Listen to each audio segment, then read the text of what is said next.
briefing. You are looking at a pinpoint of light some 41 kilometers away from the International Space Station.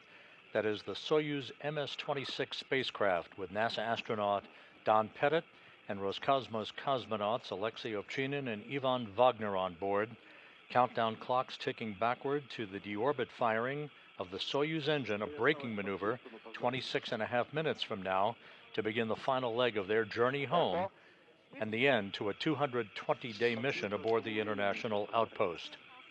Good evening from Mission Control in Houston and the International Space Station Flight Control Room as we are in the final broadcast of the evening, the homecoming for these three crew members who spent 220 days on the station, ending a mission of 3,520 orbits of the Earth that has spanned 93.3 million statute miles.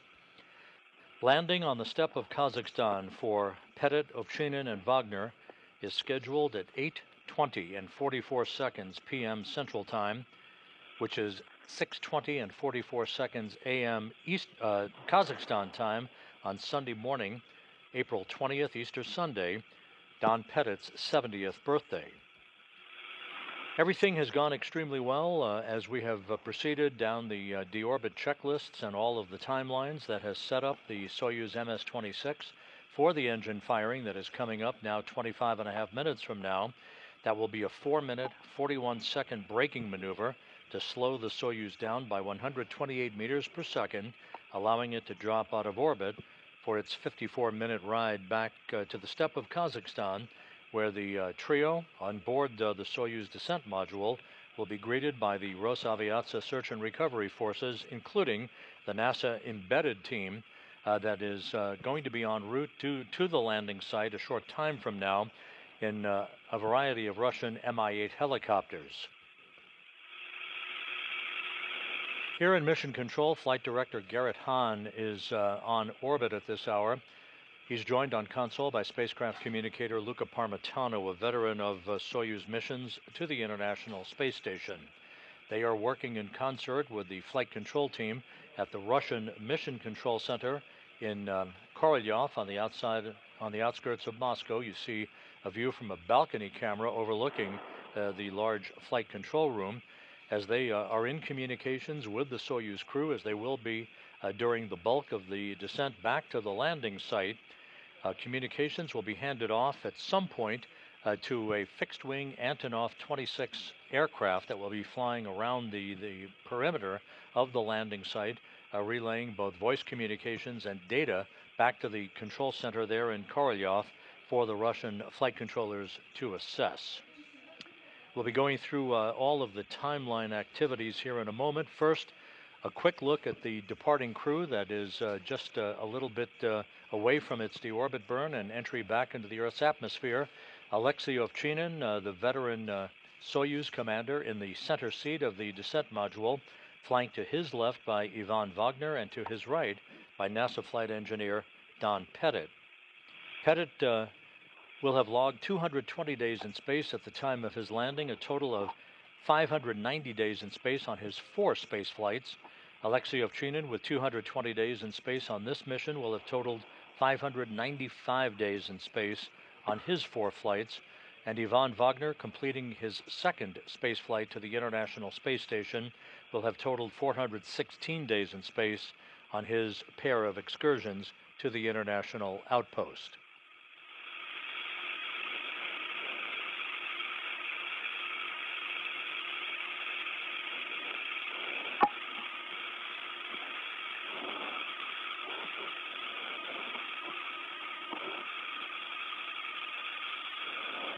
Several hours ago, just before 2 p.m. Central Time, the 3 departing crew members, Ovchinin, Pettit, and Wagner, clad in their blue undergarments, said farewell to the counterparts who are remaining aboard the International Space Station before they closed the hatch, first on the Rosviet module side of the docking interface, and then the Soyuz hatch on the other side of the docking interface to begin a series of leak checks and systems checks that was the precursor to the donning of their Sokol launch and entry suits that they're clad in the descent module of the Soyuz.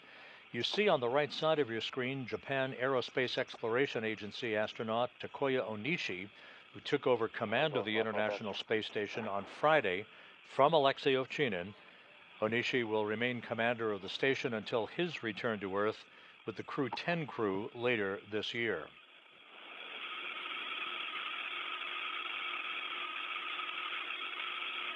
The hatch to the Soyuz vehicle swung closed at 1:52 p.m. Central Time, 2:52 p.m. Eastern Time, to set into motion all of the systems checks that ultimately resulted in the undocking of the Soyuz from the International Space Station.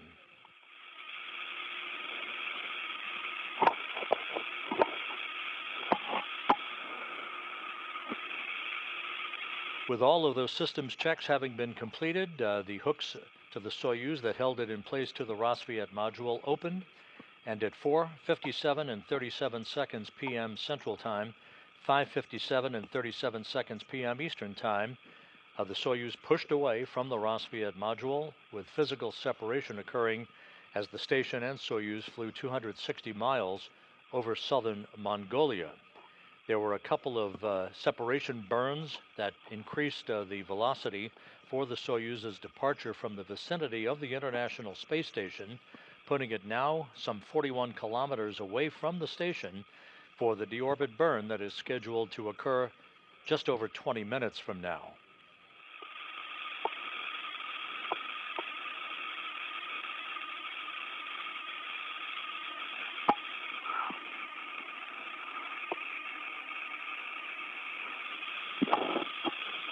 Again, looking at a replay of the departure of the Soyuz vehicle from the International Space Station, you see in the field of view the Soyuz MS-27 spacecraft that arrived on April 8th with NASA astronaut Johnny Kim and Roscosmos cosmonauts Sergei Ryzhikov and Alexei Zubrytsky parking in the parking place right next door to the Soyuz that has just departed, the MS-26.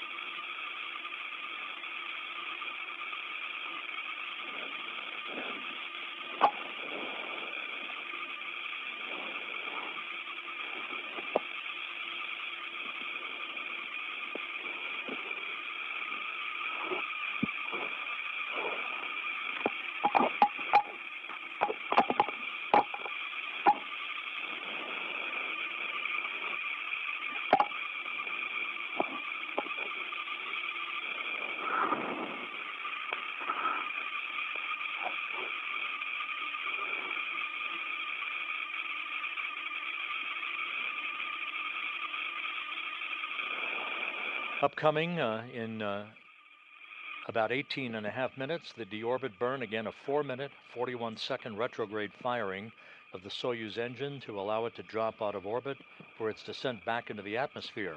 23 minutes after the deorbit burn, there will be the pyrotechnic separation of the 3 sections of the Soyuz vehicle, the crew remaining, of course, in the center section, the descent module, with its heat shield repelling the heat that will build up to some 2,500 degrees Fahrenheit around the spacecraft. Once the vehicle has entered through the atmosphere, a drogue chute will be deployed and in turn will pull out the main parachute, that large orange and white parachute that you're familiar seeing on our broadcasts of previous Soyuz landings. That drag chute will slow the descent rate of the Soyuz down considerably, and then just a moment before touchdown, soft landing engines will fire to soften the impact on the ground, and the Soyuz crew will be home. The interesting part about the parachutes, the 2 pilot parachutes are first deployed, the second of which extracts the drogue chute. That drogue chute, once released, measures 24 square meters, slowing the Soyuz down from a descent rate of 230 meters per second to just 80 meters per second. The main parachute is then released, a huge chute covering an area of some 1,000 meters, slowing the Soyuz to a descent rate of just over 7 meters per second. Its harnesses first allow the Soyuz to descend at an angle, a canted angle, of some 30 degrees to expel heat, then shifts the Soyuz to a straight vertical descent. Once again, that pinpoint of light you're seeing is the Soyuz MS-26. We are inside 17 minutes until the deorbit burn. Just to give you some time hacks coming up on events to come, the deorbit burn again scheduled at 7:27 and 7 seconds p.m. Central Time, 8:27 and 7 seconds p.m. Eastern Time, 4 minute 41 second engine firing to act as a braking maneuver to slow the Soyuz down by 128 meters per second. 23 minutes after the deorbit burn, at 7:55 p.m., rounding it off, we should see the separation of the three sections of the Soyuz, as we just mentioned earlier in the animation. 3 minutes after the module separation, the vehicle will enter the Earth's atmosphere at an altitude of 326,800 feet. The crew on board will feel the first sensation of Earth's gravity in 220 days at that point. And about 1:30 after entry interface, as it is called, the vehicle will enter into the plasma regime, basically a big fireball that is generated around the vehicle, with the heat being repelled by the Soyuz heat shield. That plasma regime that the vehicle will be in is about 5 minutes in duration. We do expect a blackout period in communications until the vehicle descends past that period of peak heating and moves into a area in a lower regime in the atmosphere.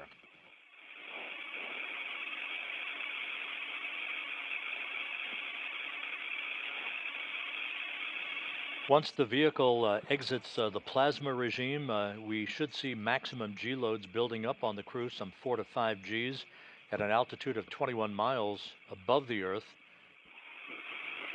The command to begin the opening of the chutes that we just described should occur at 8:06 and 28 seconds p.m. Central Time, 9:06 and 28 seconds p.m. Eastern Time. The landing itself is scheduled at 8:20 and 44 seconds p.m. Central, 9:20 and 44 seconds p.m. Eastern Time.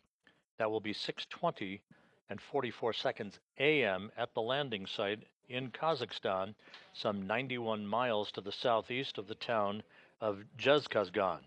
The current coordinates predicted by the ballistics folks at the Russian Mission Control Center call for the landing to occur at 47 degrees 19 minutes north latitude, 69 degrees and 34 minutes east longitude. The landing to occur 56 minutes after sunrise at the landing site. The weather at the landing site is good, some 44 degrees Fahrenheit in temperature, just a few clouds overhead, some partly cloudy skies throughout the course of the overnight hours at the landing site.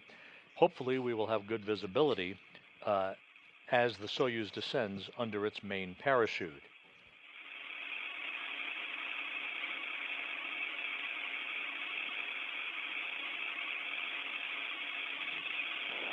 There are a number of Russian Mi-8 helicopters in play as part of the search and recovery forces, 8 helicopters in all, 2 of which are stationed at the ballistic staging site well to the southwest of the primary landing site. Those 2 Russian Mi-8 helicopters are at the Kryani airport near the Baikonur Cosmodrome, the launch site for Soyuz vehicles. They would come into play in the unlikely event that the Soyuz moved into a ballistic entry that would create a shortfall in their intended landing target, which is to the southeast of the town of jsc2025m000111. There will be a half a dozen Russian Mi-8 helicopters in play for the prime landing site, including NASA personnel.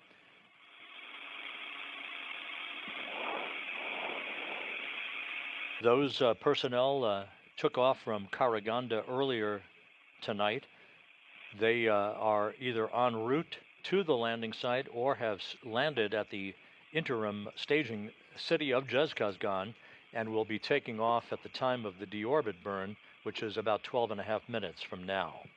Those helicopters will arrive at the landing site in tandem, forming a circular racetrack pattern around the landing site. Communications between Soyuz and a fixed-wing aircraft, the Antonov 26, will be in play to relay data and voice to the Russian Mission Control Flight Control Team in Korolyov outside of Moscow. Once the Soyuz lands, those Russian Mi-8 helicopters will land in rapid-fire succession in a sequential fashion. so that the recovery process of safing the vehicle and extracting the crew can be accomplished. The crew will be placed in three chairs, if you will, for an opportunity for the three crew members to begin to get their land legs back as they readapt to Earth's gravity before they are carried in those chairs into a nearby inflatable medical tent that will be set up so they can get out of their Sokol launch and entry suits into more comfortable flight clothing. They then will be brought to three separate helicopters to be flown back to the staging city of Karaganda, where a NASA plane is waiting for Don Pettit to return him to the Johnson Space Center. Ovchinin and Wagner will return in a Gagarin Cosmonaut Training Center aircraft to be flown back to their training base and their homes in Star City, Russia, outside of Moscow. 1 minute till IKV inhibit command is going to be issued. Copy, and we confirm.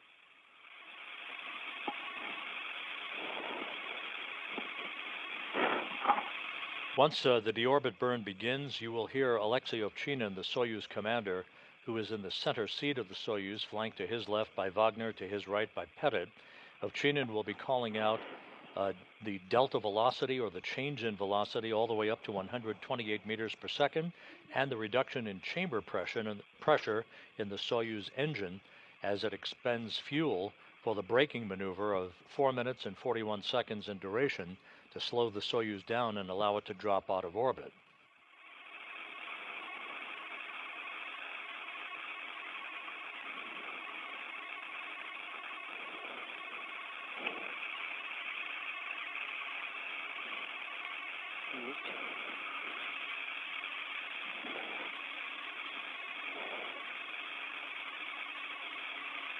At 03:17:00, we sent IKV inhibit command. And we have confirmation that IKV has been exhibited and E2 is no longer illuminated. Correction, K Kilo 2 is no longer illuminated. And then the next reference point is TSKD, or SKD TIG -8. We're now inside 9.5 minutes until the initiation of the deorbit burn that begins the trip home for the Soyuz. You will hear the Russian flight controllers talking to Ovchinin for as long as they are within the geometry of communications between the Soyuz VHF comm system and the antennas on the International Space Station. You'll also hear the Soyuz referred to by the call sign of Burlock. That is the call sign that Ovchinin chose for his vehicle. That is a Russian term for a riverboat or a barge puller that existed in the 17th century Russian Empire, Burlock.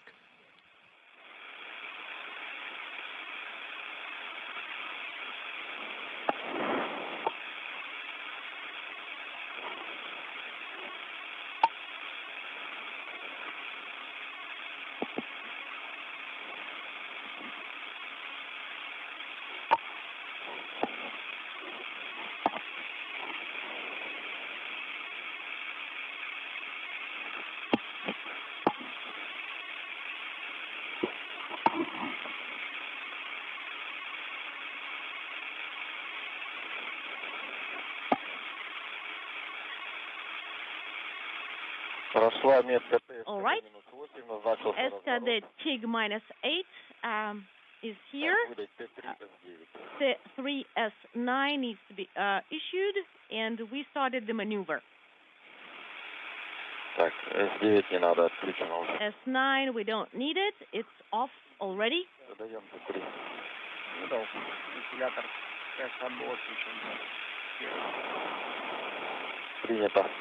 And we have the fan on. Copy.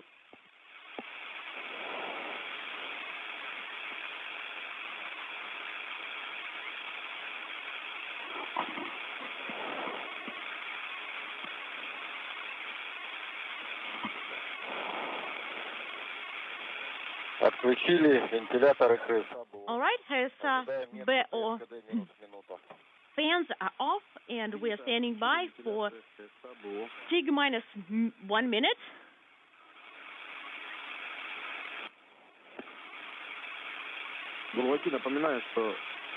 Burlaki, just as a reminder, could you please provide a running commentary regardless of comm quality? So we need time with like minutes, seconds. Please provide your report even in the blind. Copy.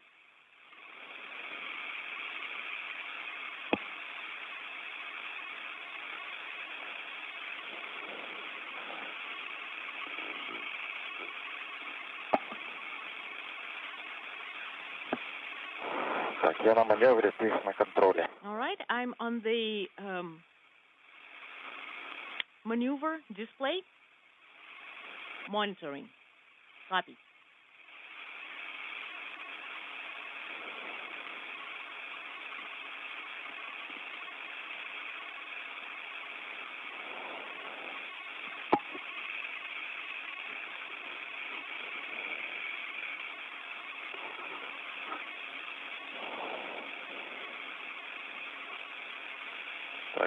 This is Mission Control Houston, 5.5 minutes now until the deorbit burn is initiated.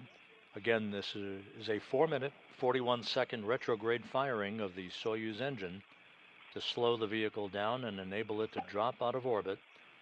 The change in velocity is 128 meters per second.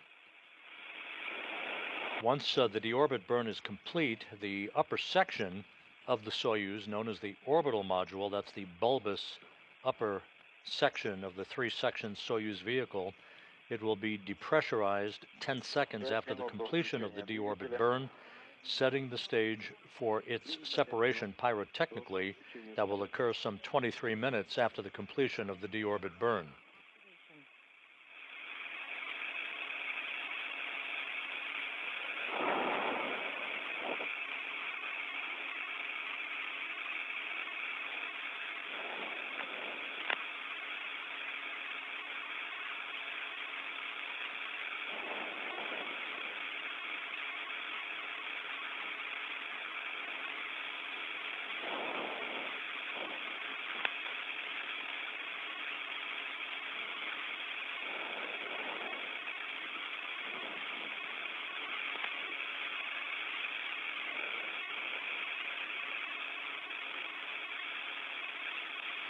Four minutes now until the start of the deorbit burn. Everything in good shape. Once the deorbit burn is complete, we'll have a few more details about the entry profile for the Soyuz MS-26. The Russian Mi-8 helicopters will be taking off from the interim staging point in jsc2025m right around the time of the deorbit burn. That will time them to arrive in sequence, in sync, with the arrival of the Soyuz under its large main chute. The Russian Mi-8 helicopters will form a welcoming party, if you will, in a racetrack pattern, or flying around the landing site, awaiting the arrival of the Soyuz, and once it touches down, so will the Russian helicopters in quick sequential fashion to begin the process of arriving at the spacecraft to safe the vehicle and extract the crew.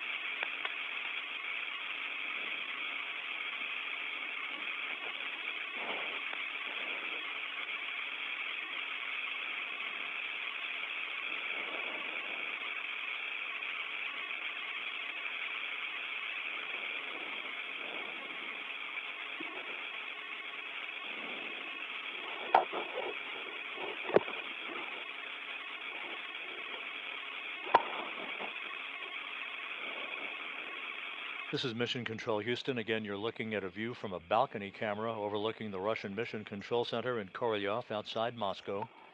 We are now 2 minutes away from the start of the deorbit burn.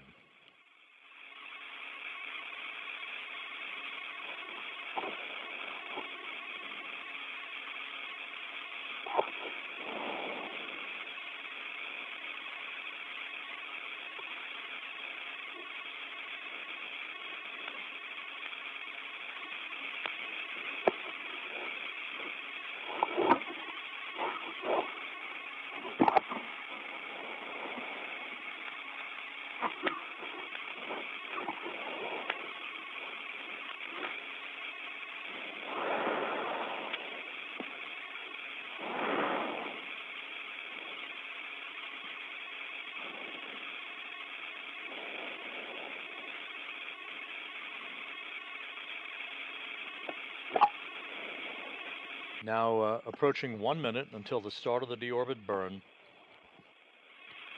Again, Pettit, Ovchinin, and Wagner wrapping up 220 days in space and a journey of 93.3 million statute miles.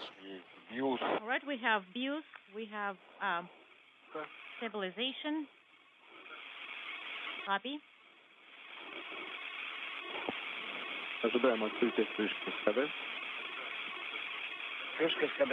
And we're standing by for the SKD cover opening. It's opened. The engine cover now confirmed to be open. Activation. 24 seconds until the start of the burn.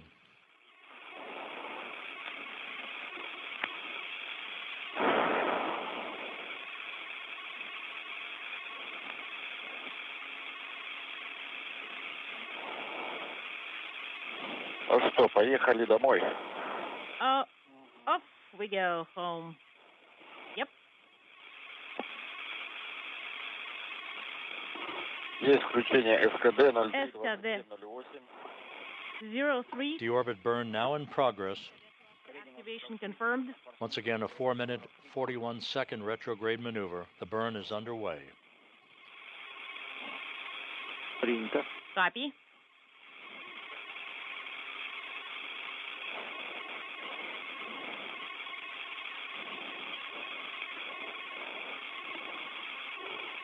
За 30 секунд отработали 13,2. 13.2 meters per second. 0.44 is the delta V within 13 seconds, and delta V parameters are nominal. You will be hearing these updates through the interpreter of Alexei Ovchinin, reading off changes in velocity all the way up to 128 meters per second and changes in the chamber pressure on the Soyuz engine. Отработали минуту 26,6. 1 minute, 26.6 meters per second. 0.44 is the delta V. Schedule parameters are nominal. Copy. Минута 15. 1 minute, 15 seconds. 33 meters. 0.44 is the delta V. Copy.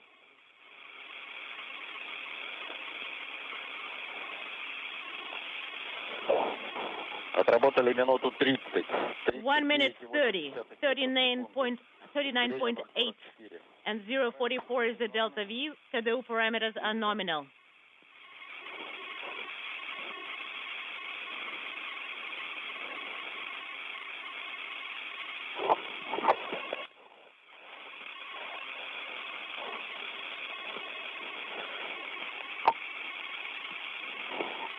Two minutes into the burn, everything looking good. Отработали 2 minutes down 54 meters precisely. 0.45 is the delta V. Copy.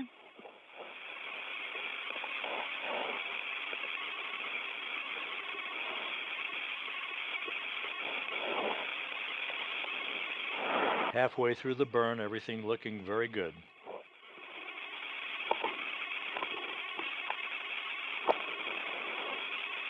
Отработали 2,5. 2.5 minutes of burn duration, 66.9. This is the delta, and the delta V is 0.45. Schedule parameters are nominal.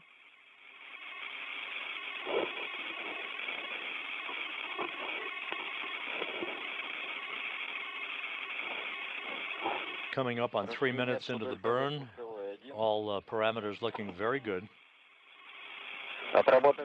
Time tag past 3 minutes, 79.6 meters, 0.45. This is the delta V acceleration, and schedule parameters are nominal. Copy.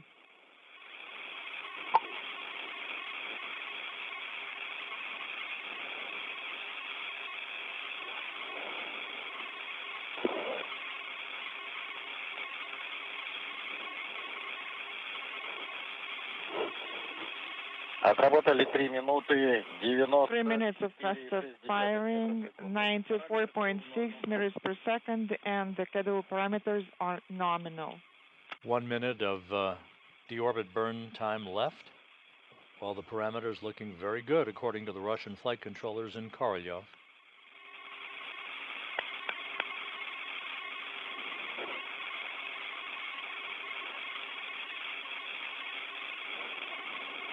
Отработали Rest time 4 minutes. 108,9 метров в секунду. 108.9 meters per second, and schedule parameters are nominal. Copy.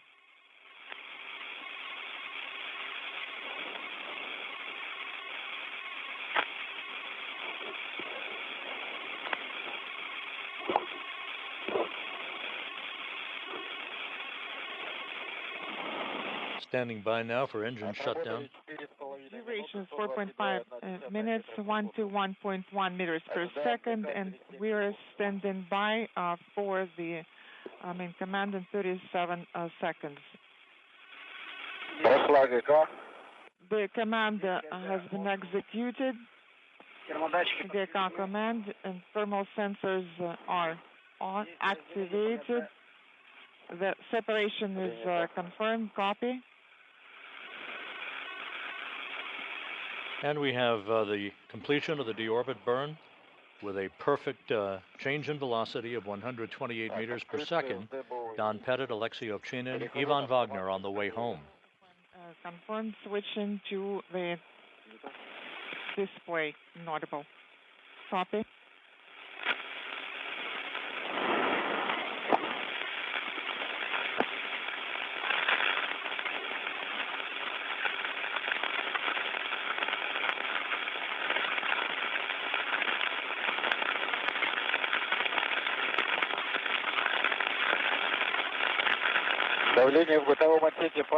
And the orbital module pressure is dropping. Copy. As planned, the orbital module, the upper section of the Soyuz, is being depressurized to vacuum to set the stage for the pyrotechnic separation of the three sections of Soyuz 21 minutes and 44 seconds from now. KSS rescue aids ready mode.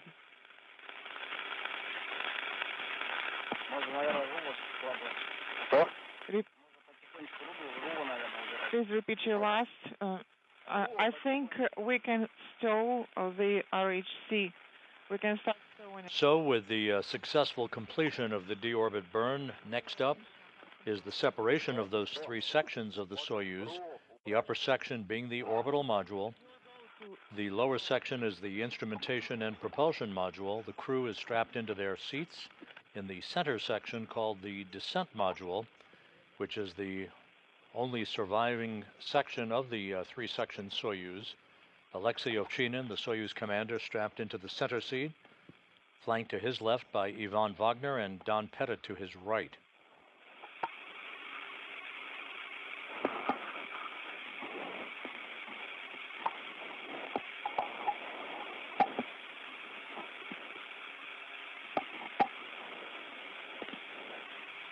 The search and recovery forces, including the NASA team of support personnel, will be arriving in the vicinity of the landing site a short time from now.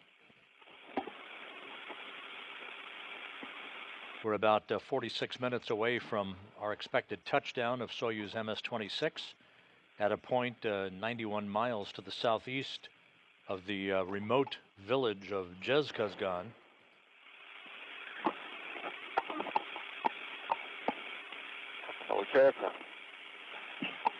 Once the landing has occurred, the search and recovery teams will move toward the vehicle, will ensure that no toxic gases are emanating from the spacecraft before they begin the process of opening up the hatch and extracting the crew one by one. The particular order of extraction and the time it takes to extract the crew may be somewhat dependent on whether the vehicle lands upright or on its side. We've seen it both ways. Once the crew is out of the vehicle, they'll be placed in chairs brought alongside of the spacecraft itself to enable the three crew members to have a few minutes to get their land legs back before they're carried in those chairs to a nearby inflatable medical tent that will be set up by the recovery team. It is there that they'll get out of their Sokol launch and entry suits, move into more comfortable flight clothing, and then be brought to three waiting helicopters to be flown some 2 hours and 15 minutes from the landing site to the staging city of Karaganda, where Pettit will board a NASA plane to fly back to Houston, and Ovchinin and Wagner will board a Gagarin Cosmonaut Training Center aircraft to fly back to their homes at the training base in Star City outside of Moscow. Okay.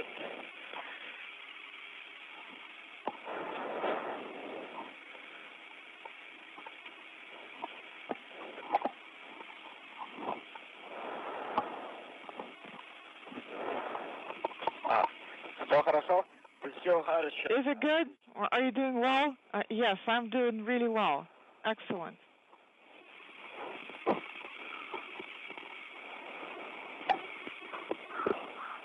And just a reminder, although communications are still solid between Soyuz and the flight control room there in Korolyov that you see on your screen, those communications could deteriorate and will be lost at some point once the Soyuz enters into the Earth's atmosphere, into the area of peak heating for about 5 minutes in duration. Before that, we do expect communications to become choppy or be lost altogether as the Soyuz passes further and further away from antennas on the International Space Station, relaying VHF communications between the MS-26 spacecraft and the flight control team there in Korolyov.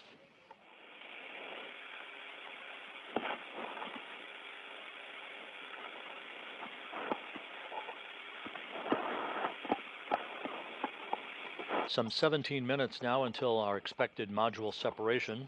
Again, a pyrotechnic pre-programmed command that will separate the orbital and instrumentation and propulsion modules from the center section or the descent module in which the 3 crew members are strapped in their seats.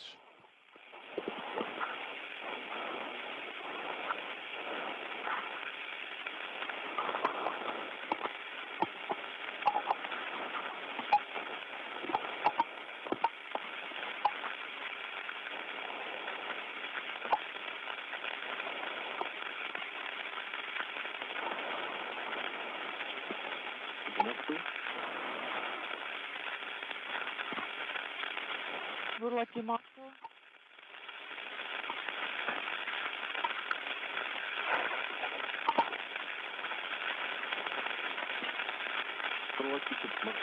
Lucky Moscow.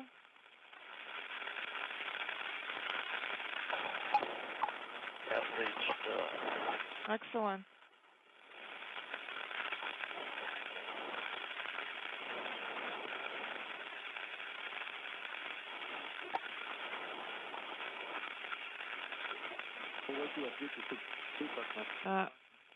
Lucky, this is Moscow. How do you read me?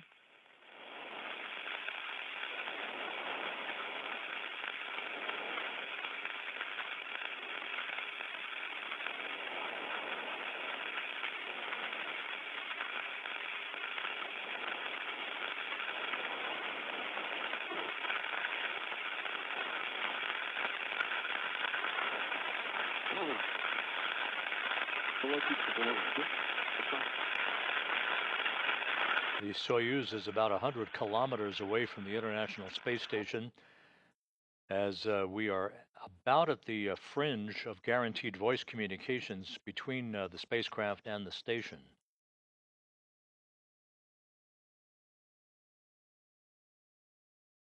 The sequence of events, again calling for the separation of the 3 sections of the Soyuz less than 15 minutes from now. If everything goes as planned, the main parachute deployment sequence will begin just under 26 minutes from now with touchdown southeast of Zhezkazgan, Kazakhstan, just over 40 minutes from now.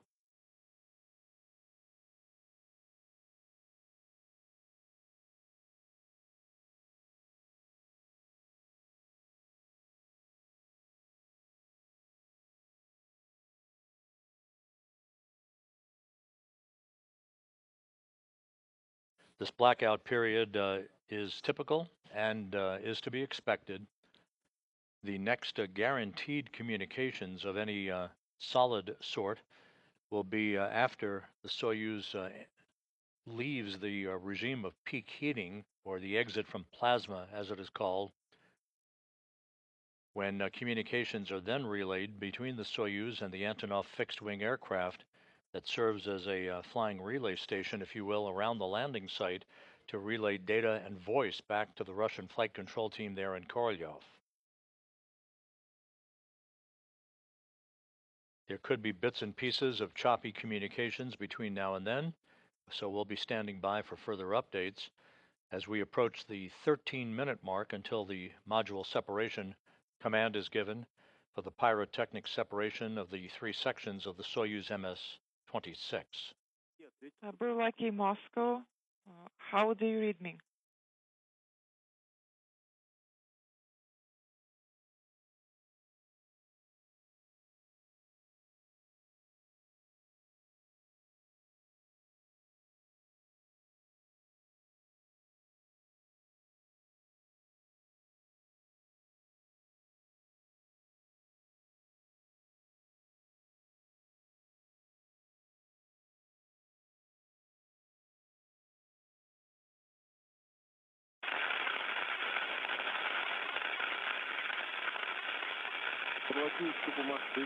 Burlaki, Moscow, how do you read me?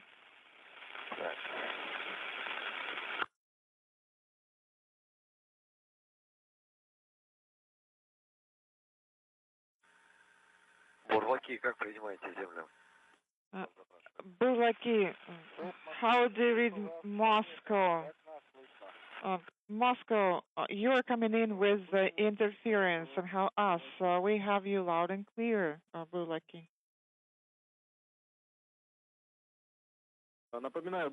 And Burlaki, just a reminder, no later than 0348, KSS Rescue Aid should be switched to readiness mode, and you also should close your helmet visors and switch rescue aids to automatic mode. Copy. And just a reminder, please release transmit buttons right before the separation, and you can use the transmit button going forward without locking it.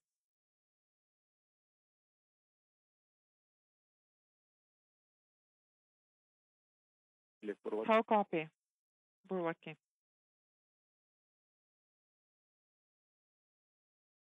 So again, as we just mentioned, brief bursts of communications between the Russian flight control team and Alexei Ovchinin under the call sign of Burlock, as is his call sign for his Soyuz vehicle, the MS-26, as it barrels toward the landing site southeast of Zhezkazgan.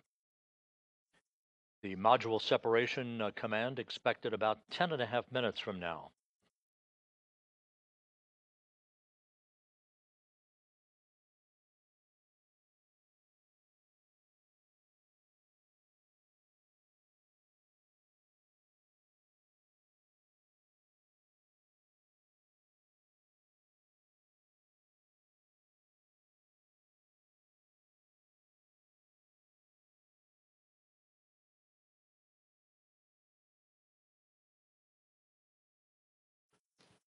This crew, extremely experienced, coming home after 220 days in space. Don Pettit will have logged 590 days in space on his 4 space flights. Alexei Ovchinin, 595 days on his 4 flights. And Ivan Wagner, 416 days in space on his 2 missions to the International Space Station.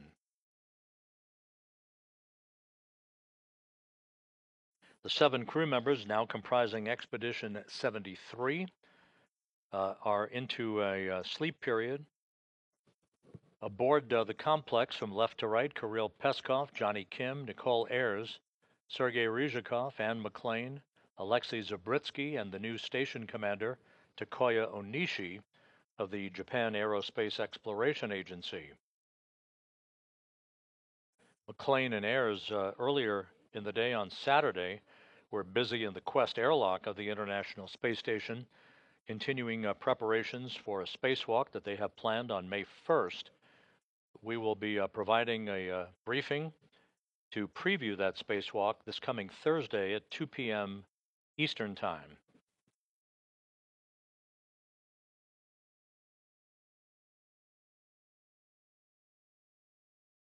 Just over 8.5 minutes now until our expected separation of the three sections of the Soyuz. Hopefully, we will be getting confirmation of that through telemetry received at the Russian Mission Control Center, or if we're fortunate enough, through a quick burst of voice confirmation from Ovchinin on board Soyuz MS-26.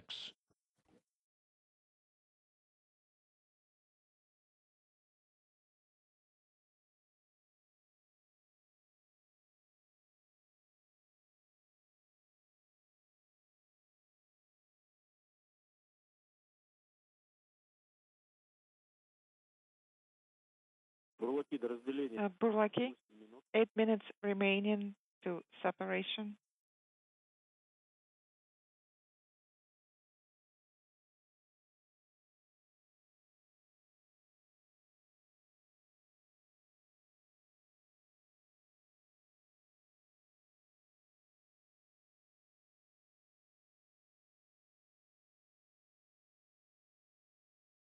Pettit, Ovchinin, and Wagner began an 11-day handover with NASA's Johnny Kim and Roscosmos cosmonauts Sergei Ryzhikov and Alexei Zabritsky after they were launched on April 8th, arriving at the station on a 2-orbit rendezvous profile.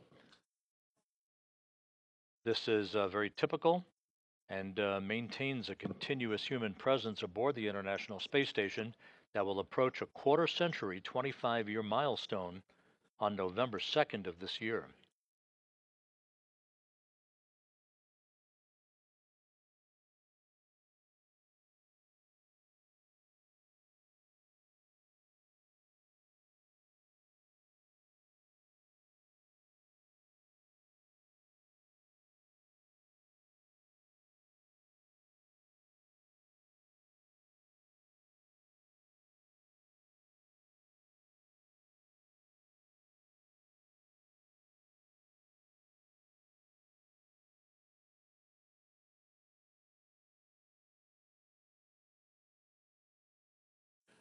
The predicted landing time is 8:20 and 44 seconds p.m. Central Time, which is 6:20 and 44 seconds a.m. Kazakhstan time on April 20th, 56 minutes after sunrise. Partly cloudy skies at the landing site, temperatures around 44 degrees Fahrenheit. To greet Pettit, Ovchinin, and Wagner.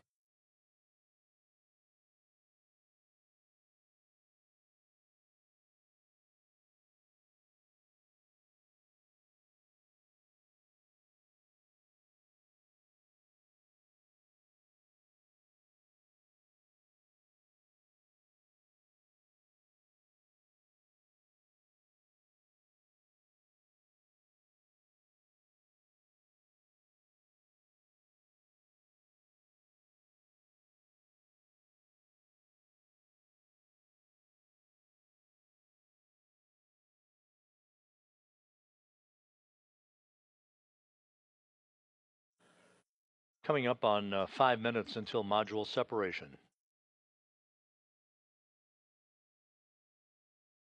The module separation will occur at an altitude of 87 miles above the Earth.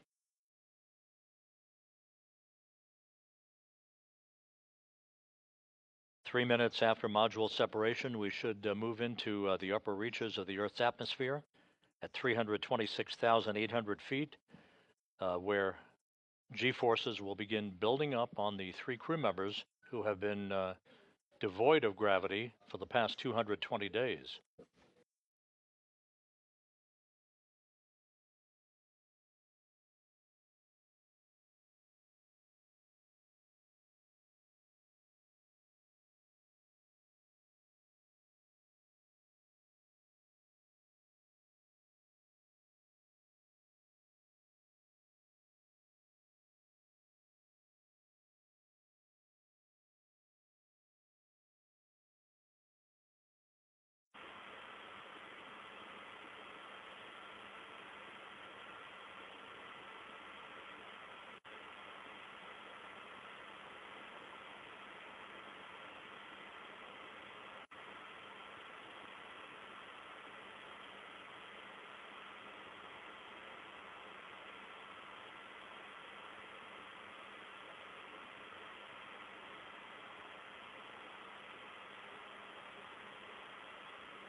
Coming up on 2 minutes until module separation, the updated landing coordinates predicted by the ballistics folks at the Russian Mission Control Center for the Soyuz MS-26 calls for landing to occur at a latitude of 47 degrees 19 minutes north, 69 degrees 33 minutes east longitude. Visually monitor separation. The Russian Mi-8 helicopters and the Antonov fixed-wing aircraft are just about in position in a racetrack pattern around the landing site as they await the sight of the Soyuz MS-26 under its chutes. Module separation now a minute and a half away.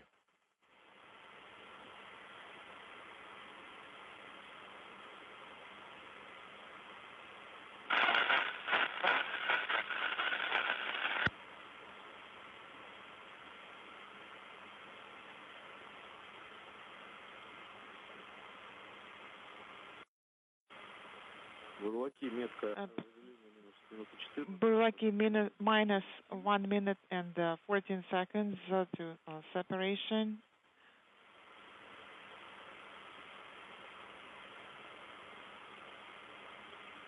Be ready to turn on BIOS power.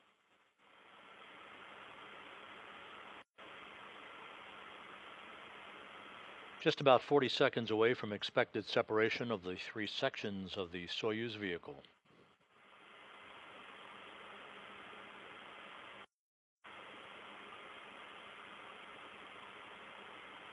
Burlaki, minus 30 seconds to separation. Please prepare for a separation.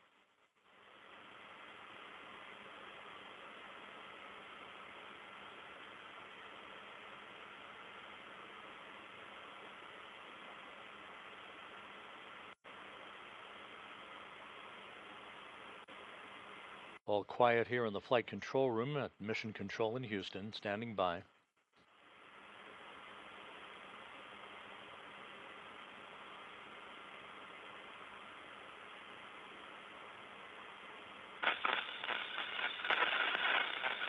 And the data that has been received in the Russian Mission Control Center confirms a good module separation.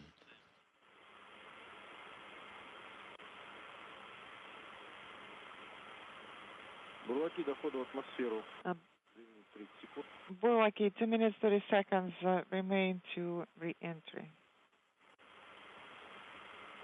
So with the module separation having been confirmed, the next expected milestone will be the initiation of the opening of the chutes about 10.5 minutes from now. The parachute deployment sequence is triggered by a barometric pressure sensor at an altitude of 41,000 feet.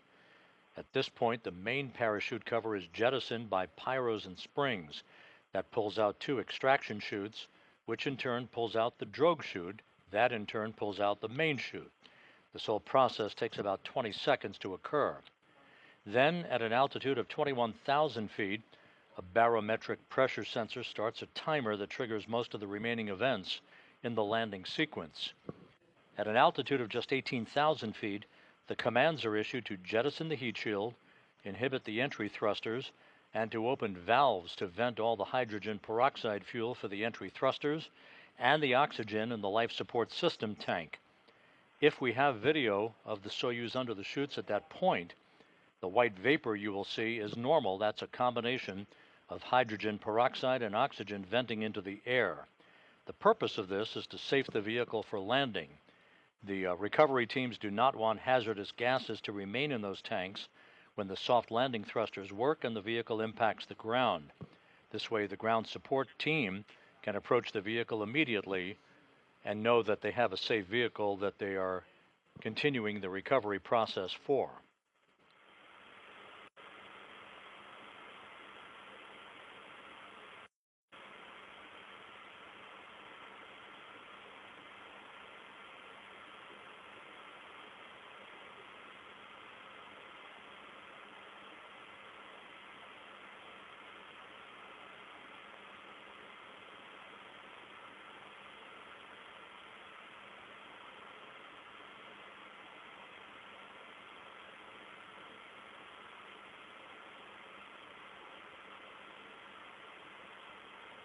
The Soyuz MS-26 should have begun its entry into the Earth's atmosphere at an altitude of about 326,800 feet.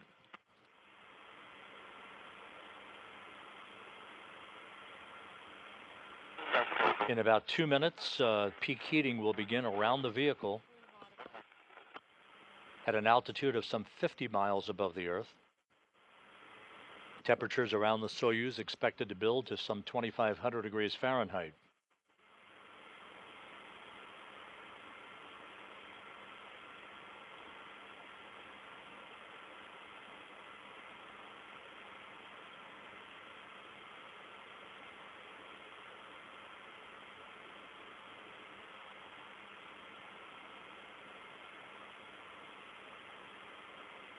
If everything goes as planned, we're some 7.5 minutes away from the expected deployment sequence of the parachutes. Touchdown less than 22 minutes from now.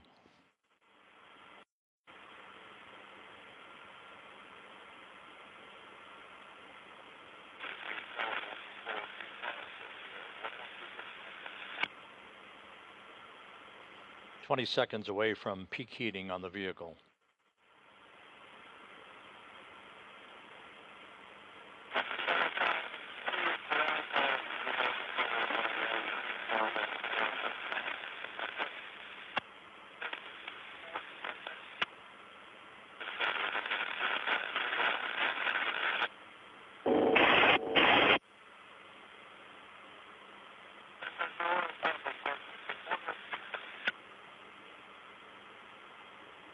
The crew is unintelligible. Garbled conversations coming from the Soyuz MS-26. This expected as the vehicle has entered the period of peak heating. That should last about 5 minutes.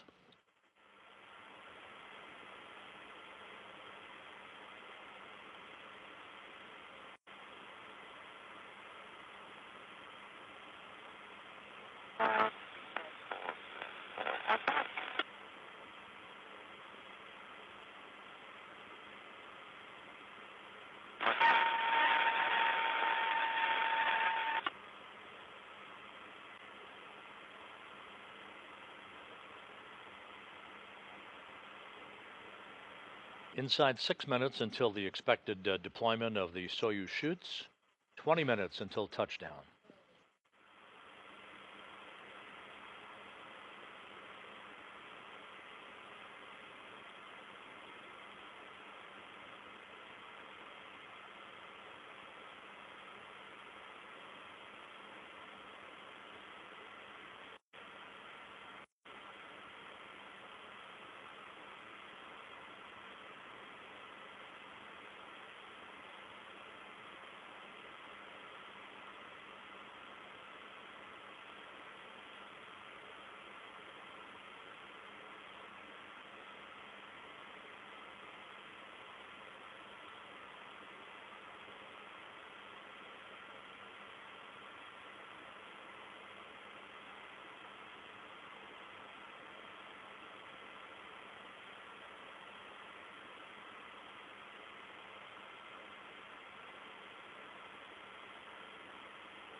Three and a half minutes until the expected time of chute opening.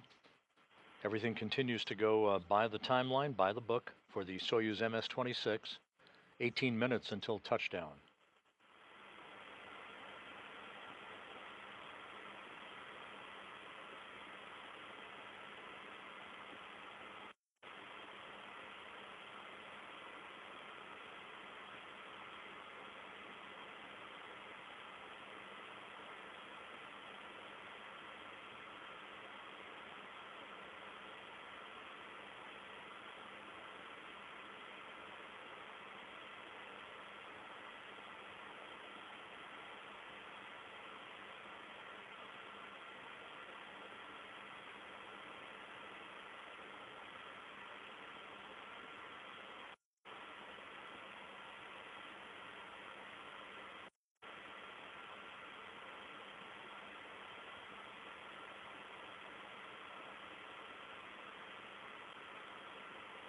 This is Mission Control Houston, continuing to await the resumption of communications between the Soyuz MS-26 and the flight control team in Korolyov. What you are likely to hear once we come out of this blackout period is the beep, beep, beep of a radio beacon. Burlakian, CC Moscow. How do you copy? Loud and clear. Max G is 4.26. It's dropping. And atmospheric miss was 6 seconds. And T reentry 03, 5927. And the integral is plus 16. Everything is fine on board, and the crew is feeling good. Right on the money. Alexei Ovchinin reporting that they have emerged from the peak heating period. We are standing by for the deployment of parachutes about a minute and a half from now. And as I just mentioned, you're hearing that radio beacon that is sending out location data to the Antonov fixed-wing aircraft that is flying around the vicinity of the landing site southeast of the town of Jezkazgan. Index. All right, the index at the lower bottom integer is plus 16, discrete number minus 0102. Copy.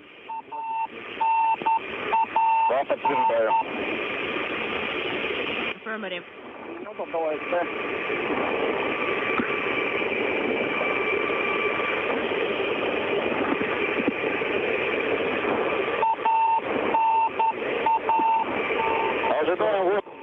I am standing by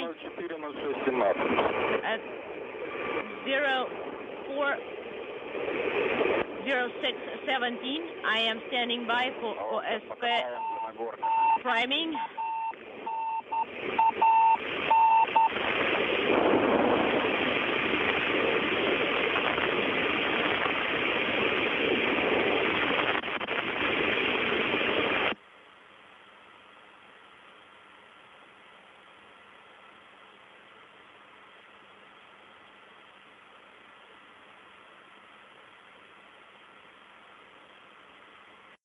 We should be at the point where the parachute deployment sequence should have begun. Some 14 minutes away from our expected touchdown time.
This is Mission Control Houston, once again awaiting confirmation of the deployment of the chutes as we approach 12.5 minutes until touchdown.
This is Mission Control Houston. The reports from the search and recovery forces in the Mi-8 helicopters circling the landing site say that they have a visual of the Soyuz under its chutes. This shot of Russian Mi-8 helicopters circling the landing site as we await the descent and a view of the Soyuz under those chutes, but we do have confirmation that the Soyuz main chute has been deployed, so everything continues to proceed in a nominal fashion as we are about 10 minutes and 50 seconds away from touchdown.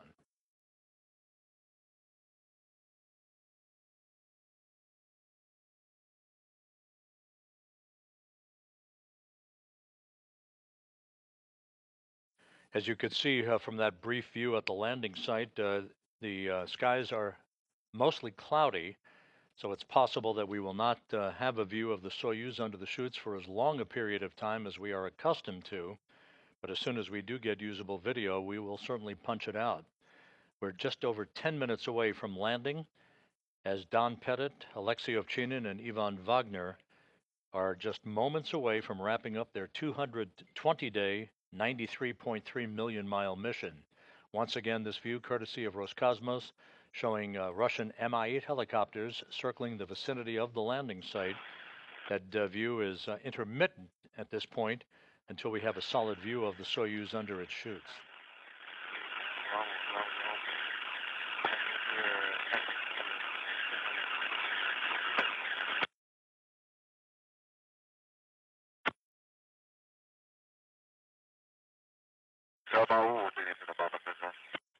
The crew is unintelligible. 9.5 minutes until touchdown, everything continuing to go well. Again, we have confirmation through the search and recovery forces and the Russian Mi-8 helicopters. They have a visual on the Soyuz under its chute as we approach the 9-minute mark until touchdown.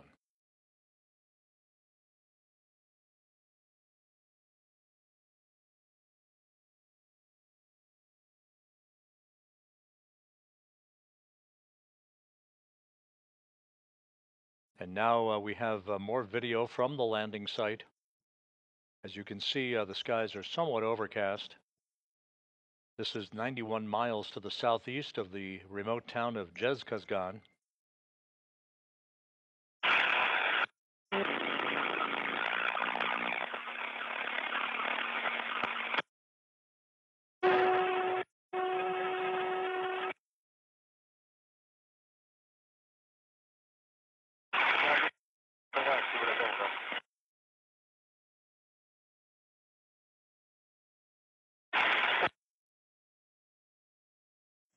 With somewhat overcast skies at the landing site, the temperature is about 44 degrees Fahrenheit. So the search and recovery forces are in that racetrack pattern around the landing site, awaiting the touchdown of Soyuz some 8 minutes from now.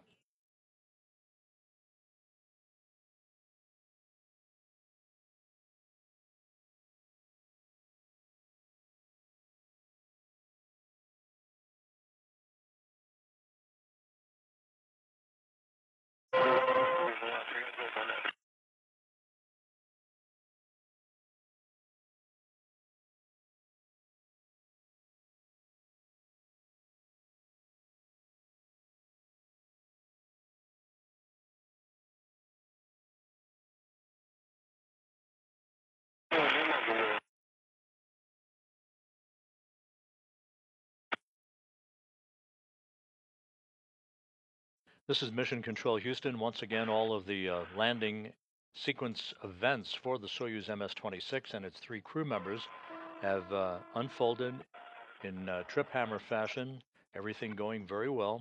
The module separation occurred on time, as did chute deployment.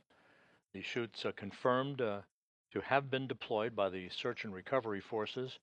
As you're looking at landing site video under overcast skies, one of the reasons we haven't seen the Soyuz up to this point under its chutes, as we are accustomed to seeing. Touchdown just over 6.5 minutes from now.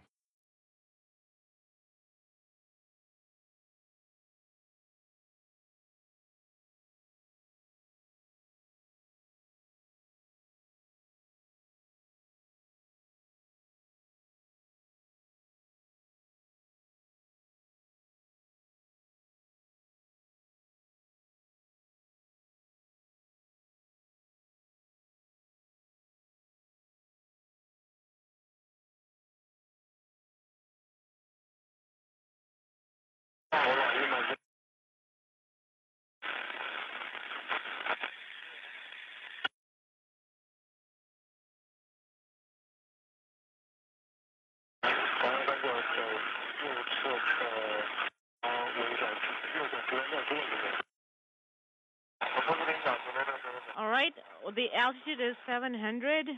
The helicopters are en route, and everything's nominal.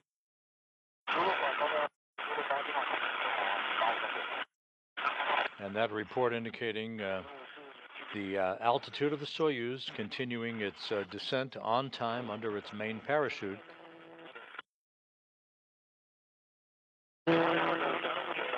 Some 3,700 meters off the ground, 5 minutes until touchdown.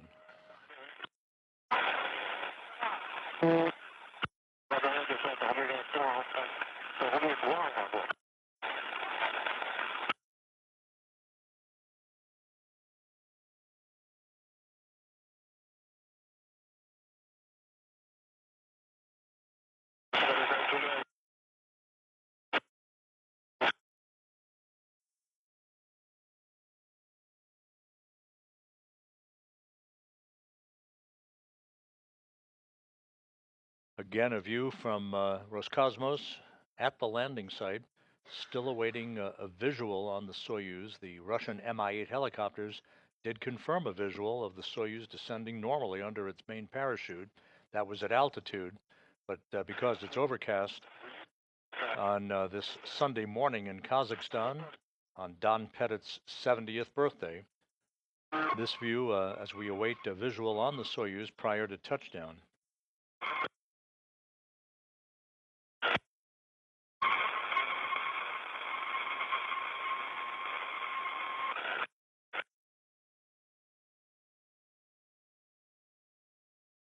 Four minutes until touchdown.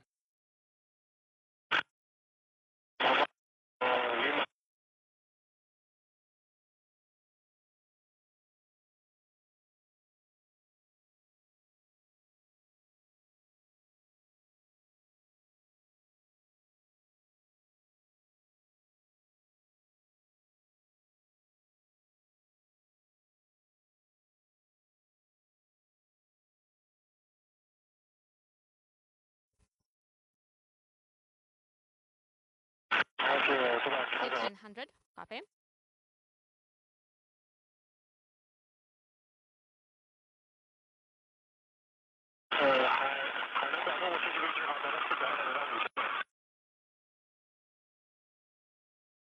Once again, this is a live view about 1 hour after sunrise at the landing site in Kazakhstan on a Sunday morning. We'll let you know. Sure will. You can see Russian Mi-8 helicopters in the vicinity of the landing zone. We're still awaiting a visual on the Soyuz. Burlak 1, our data says the altitude is 1,400, 1,400. 1,400 meters above the ground, according to the ballistic team at the Russian Mission Control Center. We're feeling great. The crew reports it's feeling great. Alexei Ovchinin, Don Pettit, and Ivan Wagner just minutes away from landing on terra firma. 1,000 meters the altitude. Copy 1000. Our data says 1100. 1100 meters off the deck. Mine shows 2000. 900 meters. 900 meters. I continue.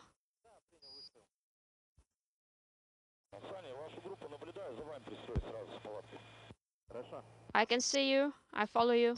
Copy.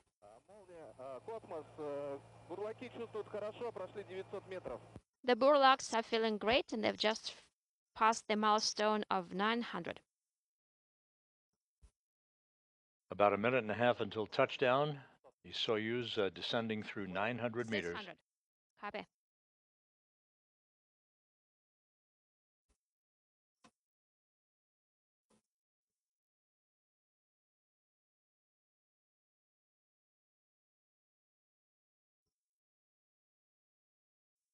And there's our first view of the Soyuz.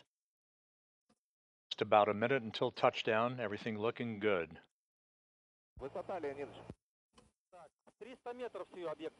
300 meters right now. 300 meters. There's a Russian Mi-8 helicopter. That will be one of the first helos to land after the Soyuz touches down.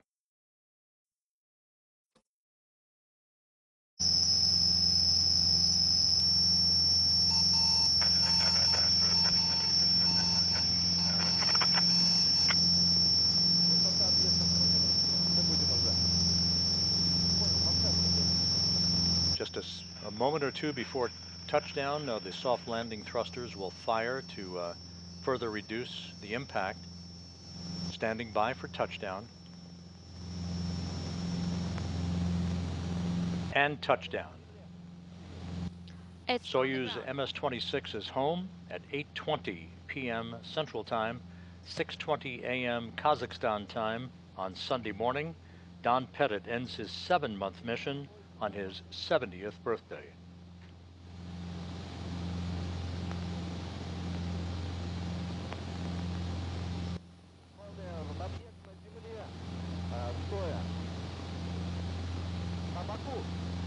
It's on the ground, on the side.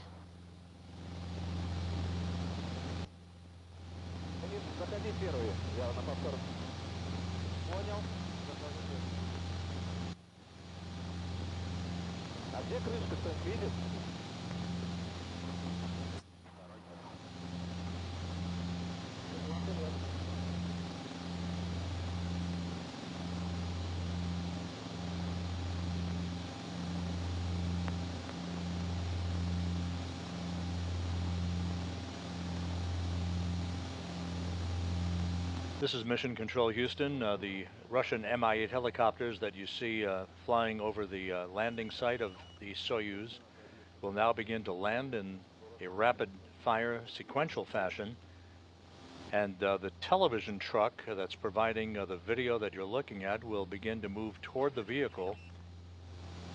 So we will lose video for a short period of time until that truck has repositioned itself near the Soyuz capsule.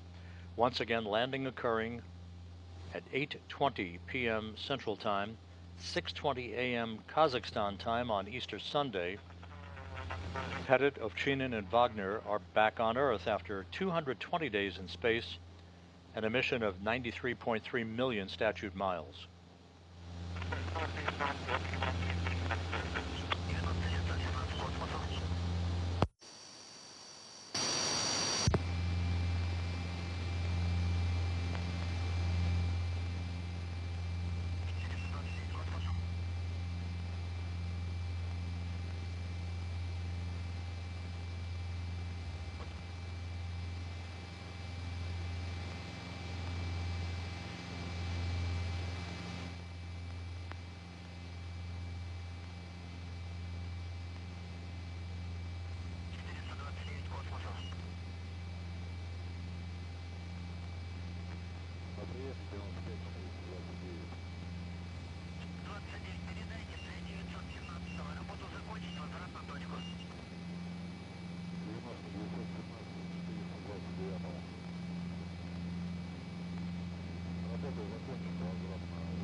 As you can see, the Russian Mi-8 helicopters are beginning to land, as is the plan. The first personnel will be from RSC Energia, working in tandem with the Rosaviatsa search and recovery forces to begin to approach the vehicle, making sure it is safe, free of toxic gas emissions, before they begin the process of extracting the crew. We'll also find out here shortly whether the vehicle landed upright or was pulled on its side. When you are done, go back to your original position.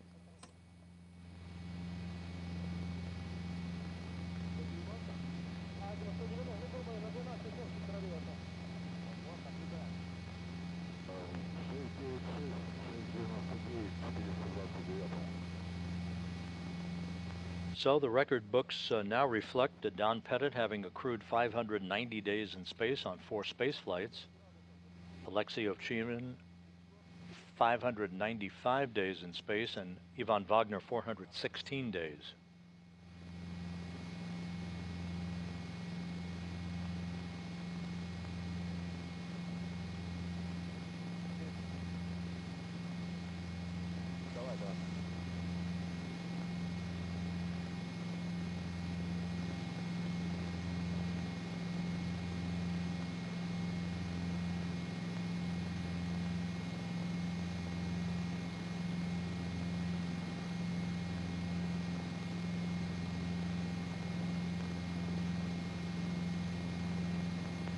And the reports from the search and recovery forces now confirm that the Soyuz landed and was pulled onto its side by winds at the landing site that often will pull the parachutes and thus result in the Soyuz moving from an upright position to landing on its side. So the Soyuz is on its side. That will not be an impediment to extracting the crew. It's just a different technique that will be used out of a different hatch to remove the 3 crew members. Космос 04744, 25 минута взлет на JSC.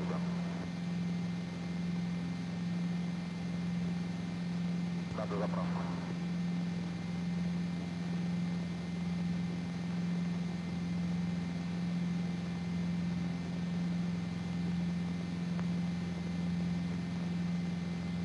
Продублируйте, пожалуйста. 704, 25 минута взлет на JSC, надо заправку. 704, космос принял. Принял.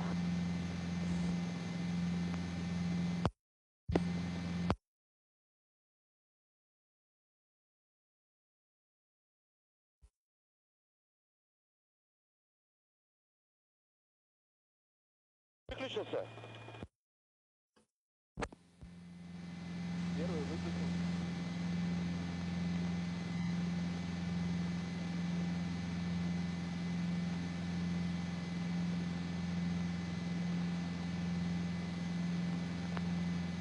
Прям за аппаратом выходи.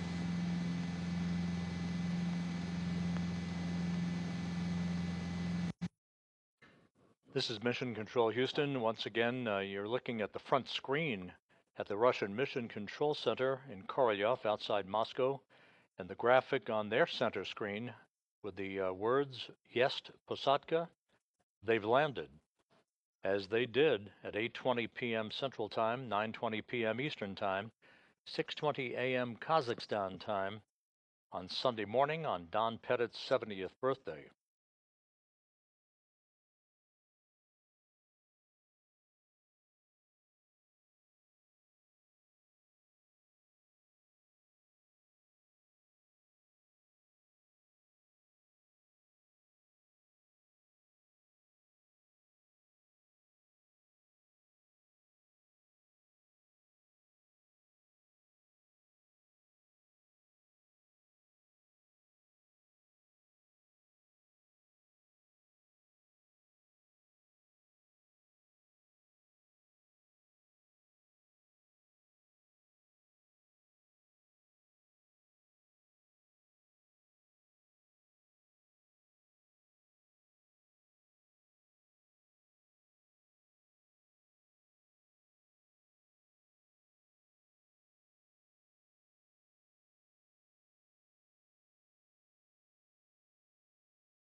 This is Mission Control Houston.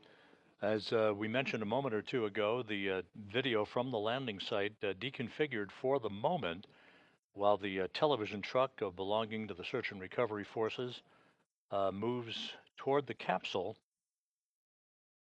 The Soyuz MS-26 landing and being pulled over onto its side. That was confirmed by the Rosaviatsa recovery team. Landing occurring at 8:20 p.m. Central Time, 9:20 p.m. Eastern, 6:20 a.m. Kazakhstan time. All of the deorbit events went as planned from the time of undocking that occurred at 4:57 p.m. Central Time, through the deorbit burn, through all of the entry activities, the module separation, in which the three sections of the Soyuz separated from each other pyrotechnically, the descent through the atmosphere, the parachute deployment sequence, that all went by the book, resulting in a touchdown just about 56 minutes after sunrise on Sunday morning at the landing site in Kazakhstan, some 91 miles to the southeast of Zhezkazgan. The Russian Mi-8 helicopters have descended. They're all on the ground now, as they will begin to make their way toward the spacecraft to ensure that it is safe before other personnel approach the vehicle to begin the extraction of the crew.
The process now, once the crew is extracted from the spacecraft, will include them being placed in 3 chairs alongside the capsule.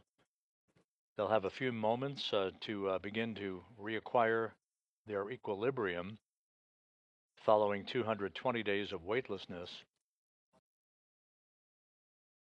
Once they are hauled in those chairs into the nearby inflatable medical tent, they'll be helped out of their Sokol launch and entry suits into more comfortable flight clothing, and then brought to 3 separate helicopters to be flown back to Karaganda, Kazakhstan. That's the staging city. That's about a 2-hour, 15-minute helo ride. Once they touch down at the Karaganda airport, Don Pettit will make his way towards the NASA plane that's awaiting on the tarmac. They'll be flown back to the Johnson Space Center in Houston with other NASA personnel. Alexei Ovchinin and Ivan Wagner will board a Gagarin Cosmonaut Training Center aircraft to be flown back to Star City, Russia, which is their training base and where they have residence.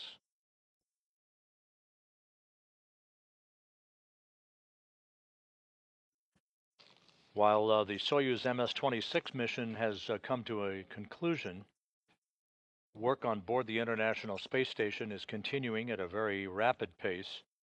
Early Monday morning is the scheduled launch of the SpaceX CRS-32 cargo mission, the Dragon that will launch atop a Falcon 9 rocket carrying some 7,000 pounds of supplies to the International Space Station.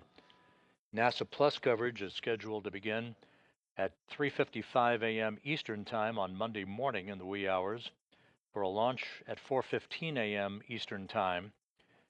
That will set off about a 28-hour rendezvous sequence, culminating with a docking to the International Space Station's Harmony module Zenith port, the space-facing port, at 7 6:20 a.m. Central, 8:20 a.m. Eastern Time on Tuesday morning.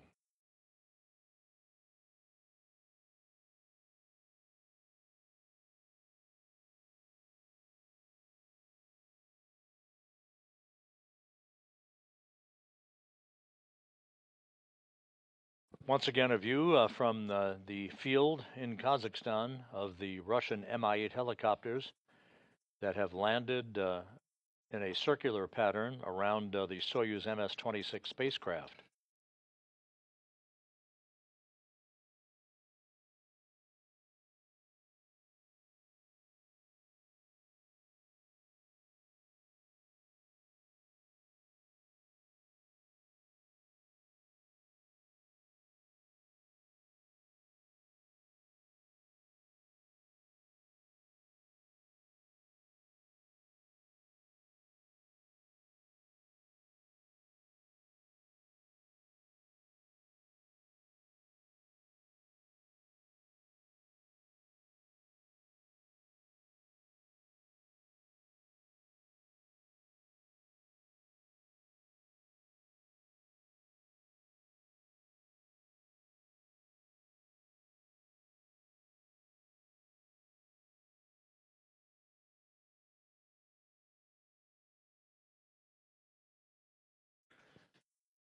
Following the arrival of the SpaceX CRS-32 cargo mission to the International Space Station, this coming Thursday, April 24th at 2 p.m. Eastern Time, we will hold a spacewalk preview briefing at the Johnson Space Center, looking towards a spacewalk, US EVA as it's called, 93, that is targeted for May 1st by NASA astronauts Anne McClain and Nicole Ayers to build up a mounting bracket upon which the next series of ISS rollout solar arrays will be delivered on a future flight.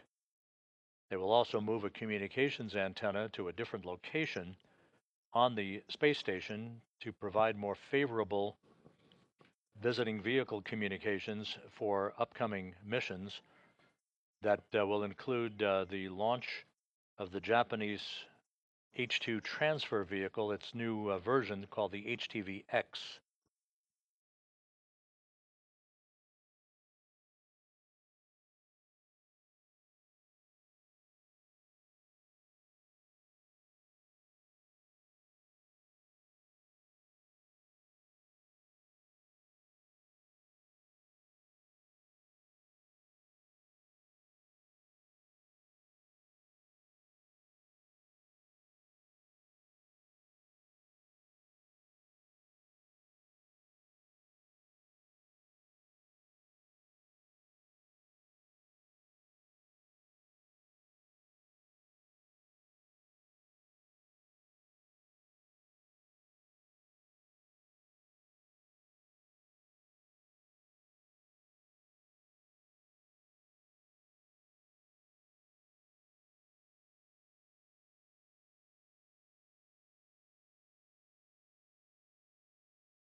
This is Mission Control Houston. Again, this live view from the landing site, about 91 miles to the southeast of Zhezkazgan, Kazakhstan.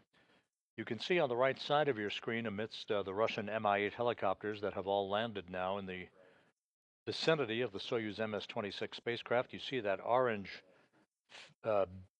structure there. That's the inflatable medical tent that the crew will be brought into. And now we're getting video of the landing site. There's Alexei Ovchinin, the Soyuz commander, who has been brought out of the vehicle, first out. 595 days in space on his 4 missions.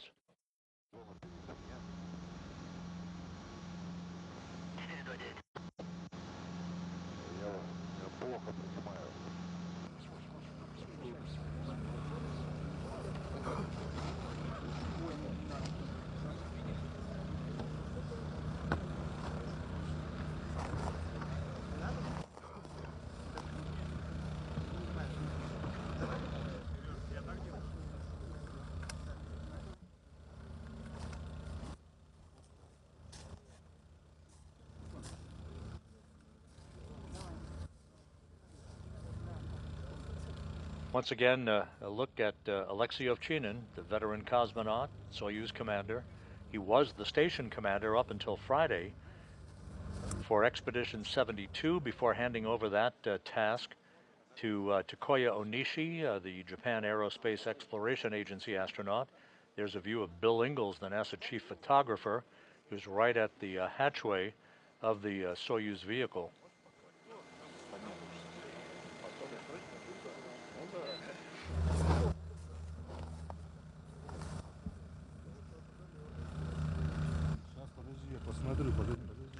Stand by and let me take a look.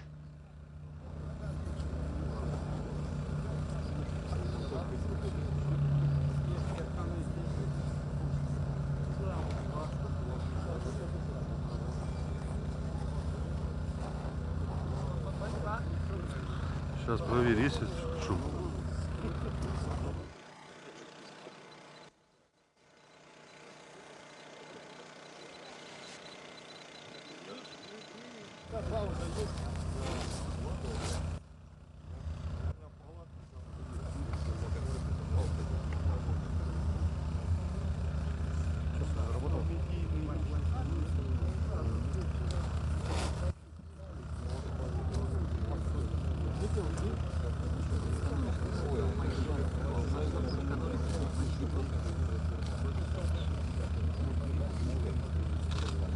As the search and recovery teams work to extract the other 2 crew members, a good view of Alexei Ovchinin, the Soyuz commander.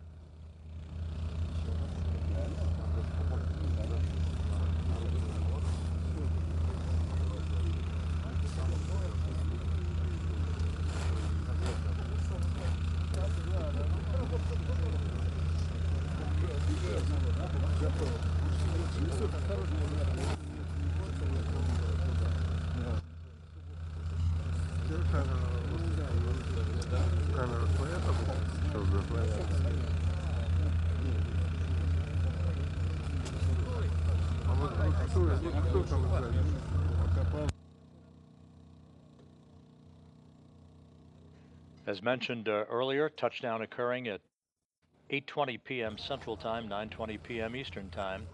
Soyuz vehicle was pulled over onto its side after touchdown, which is not uncommon.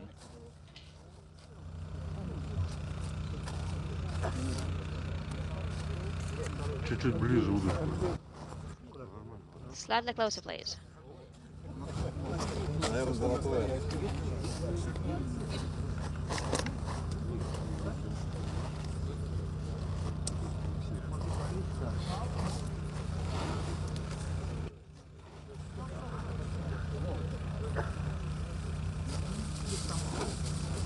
Давай, я... On Easter Sunday in Kazakhstan, Alexei Ovchinin peeling a hard-boiled egg. And Don Pettit now being extracted. Fine.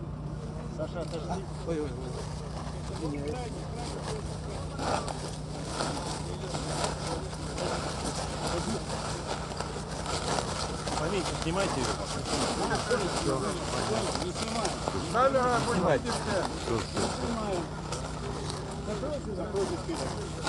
Камера все опустили.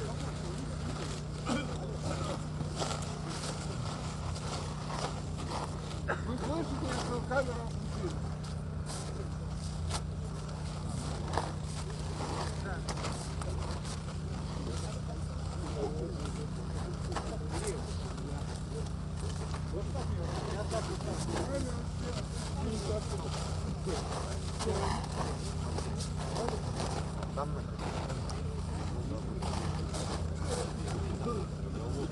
Under overcast skies, the temperatures at the landing site in the high 40s Fahrenheit.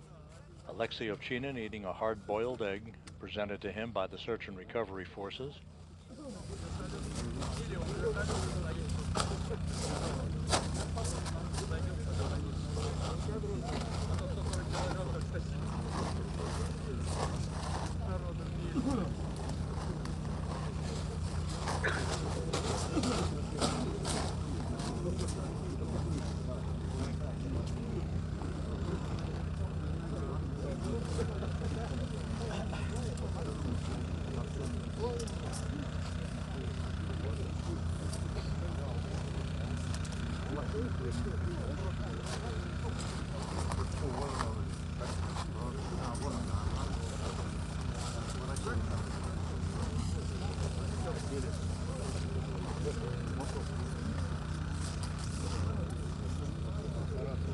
This is Mission Control Houston. Once again, Ovchinin and Don Pettit of NASA are out of the Soyuz vehicle.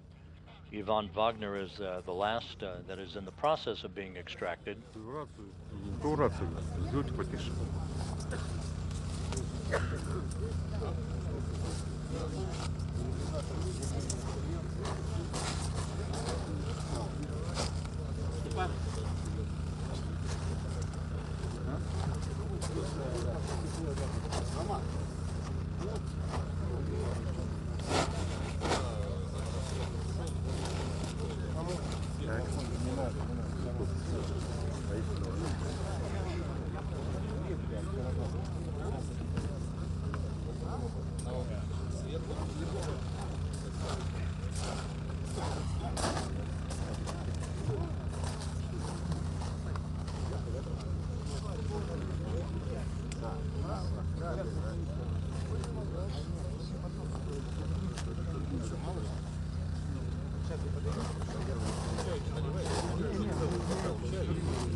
Continuing to receive live television from the Soyuz landing site, Alexei Ovchinin and Don Pettit out of the Soyuz vehicle.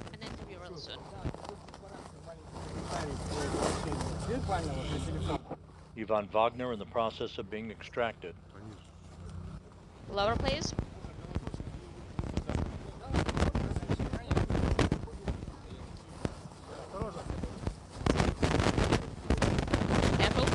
And Ivan Wagner now out, being placed in his chair.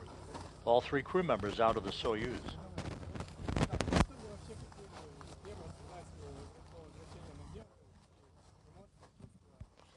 Okay, what are your emotions? What are you feeling now that you're back on Earth?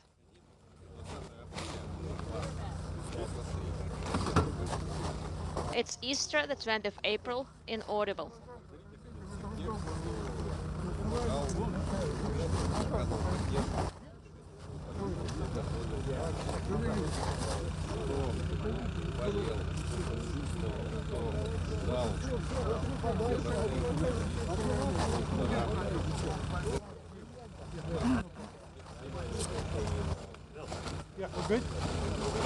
Сейчас все это...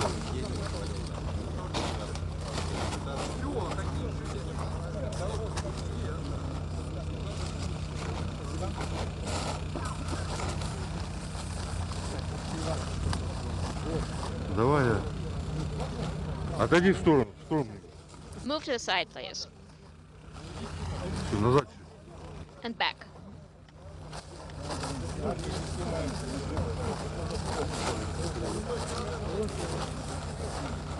Ivan Wagner having wrapped up his second mission in space, 416 days in all.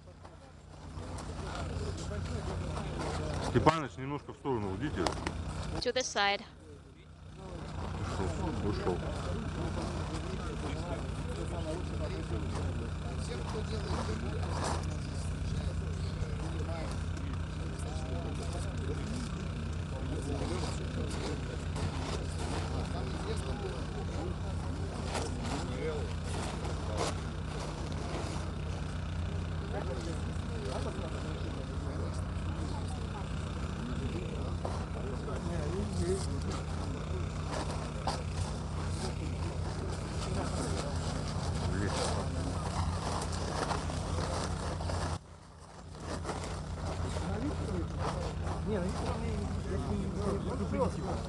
Его увезли, уже унесли. Его уже унесли, да. He's out of here. Да. Его сказали не снимать. He's been taken care of.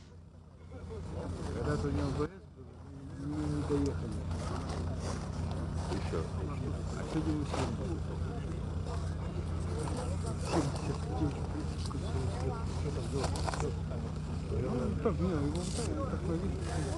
This is Mission Control Houston. The video again coming to you from the landing site in Kazakhstan, some 91 miles to the southeast of Jezkazgan. A bullseye landing for the Soyuz MS-26 on Easter Sunday, Don Pettit's 70th birthday, bringing to an end Pettit, Ovchinin, and Wagner's 220-day mission aboard the International Space Station. All of the entry and landing events occurred on time and on schedule, with touchdown occurring at 8:20 p.m. Central Time, 6:20 a.m. Kazakhstan time on Sunday morning, about 56 minutes after sunrise.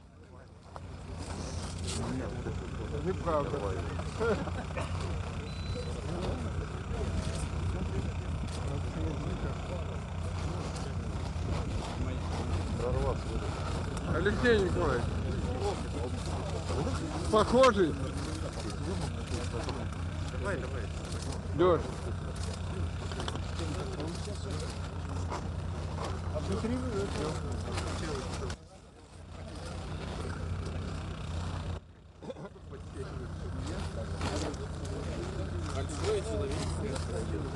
Thank you so very much. The crew displaying nesting or matrushka dolls. This is typical of all Soyuz landings, gifts to the crew members from the search and recovery teams.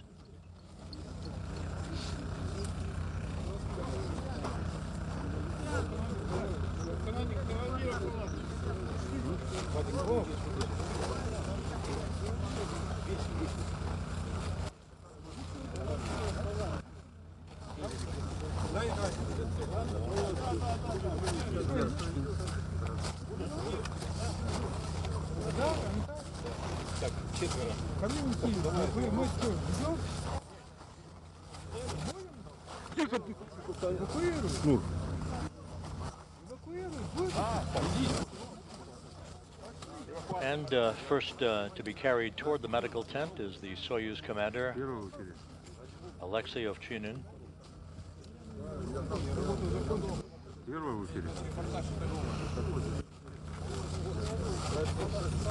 Once inside the medical tent, the three crew members will be helped out of their Sokol launch and entry suits. They'll move into more comfortable flight clothing and will subsequently board helicopters to be flown back to the staging city of Karaganda, Kazakhstan.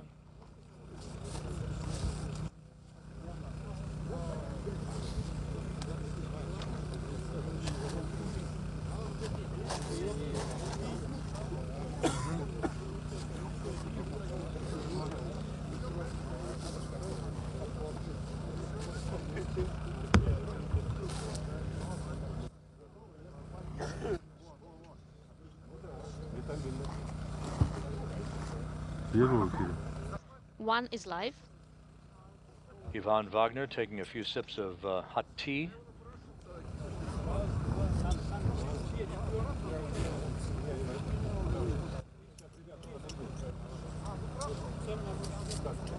доктора, как скажут, по команде, да, мы готовы будем работать.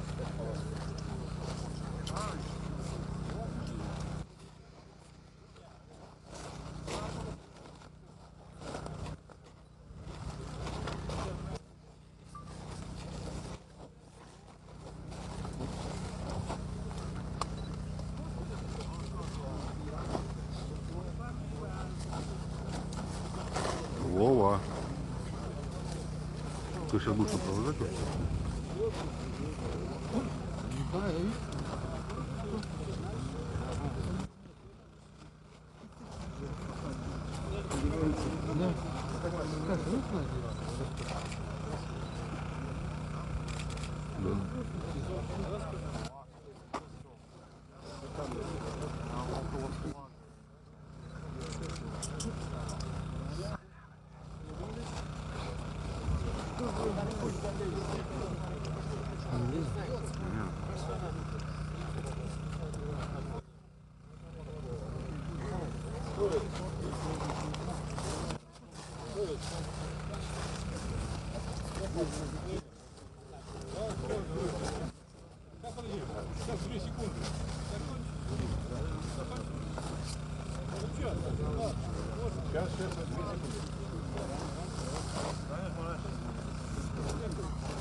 Yvonne Wagner now being lifted and will be moved toward the medical tent to join Ovchinin.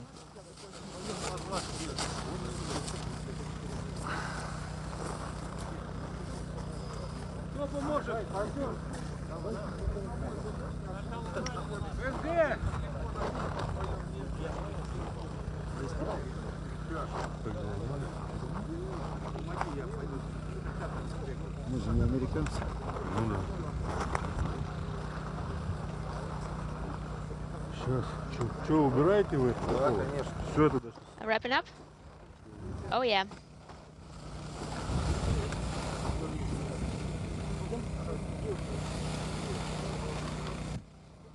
Yvonne Wagner being brought into the inflatable medical tent. Don Pettit was brought into the medical tent a short time ago, joining Alexei Ovchinin. So all three crew members now have moved into the inflatable medical tent to get out of the Sokol launch and entry suits and move into flight clothing prior to being flown by helicopter back to the staging city of Karaganda, Kazakhstan. Once in Karaganda, Pettit will board a NASA plane to be flown back to Houston, while Ovchinin and Wagner are flown on a Gagarin Cosmonaut Training Center aircraft to Star City, Russia, their training base and home outside of Moscow.